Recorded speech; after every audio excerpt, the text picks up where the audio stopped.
My name is Dave deBronkart. I'm better known on the internet as ePatient Dave, and I am spending my newly made life, my free replay on life as I describe it, advocating for patient engagement, for patients being active partners in what we're calling participatory medicine.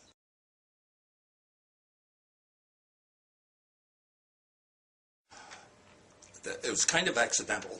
Now, I had a very, very good experience with a near-fatal illness. I was treated by great doctors at a great medical center, and then when it turned out I didn't die, as I supposedly was going to, I thought, what am I going to do with this free replay in life? And so I started studying healthcare, and naturally, most of my life has been in IT or technology, high tech, just watching how things change when new tools and gadgets become available. And so it just so happened that I ultimately touched on that aspect of healthcare. And when I did, I fell kind of down a rabbit hole because it turns out that I had things to say about health data and how patients can be involved in their medical records that people wanted to hear about.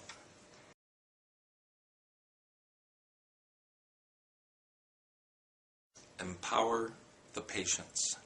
We have an enormous shift happening right now, the beginning of 2011, where just enormous amounts of data are being made available to innovators to invent new stuff. And if we do that in a way that perpetuates the past, it will be a blown opportunity of an unprecedented magnitude.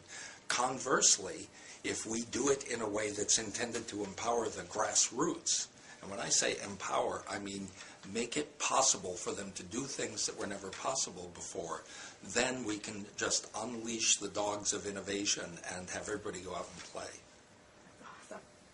Awesome. How many Twitter followers do you have? 5,344 as of yesterday.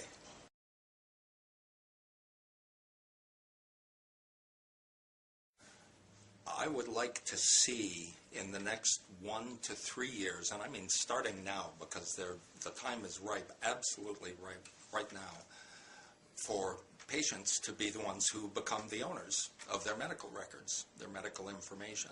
I know not everybody wants to, but the thing about healthcare, I know very well myself. I didn't much care anything about healthcare.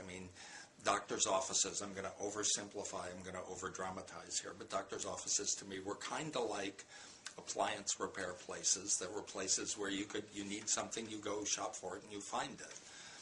But let me tell you, when this moment hits, and anybody out there who's had this kind of crisis hit will know what I mean. When that moment hits, when all of a sudden everything is online, suddenly you care a lot. And my mission right now is to try to help prepare a better world so that as people hit those moments, they have more ability to control the outcome. And eventually some of us will turn that into being more actively engaged in our care when there's not a crisis, and that's a good thing too. But there are so many things we can do, especially enabled by health information. That's what I'm working on.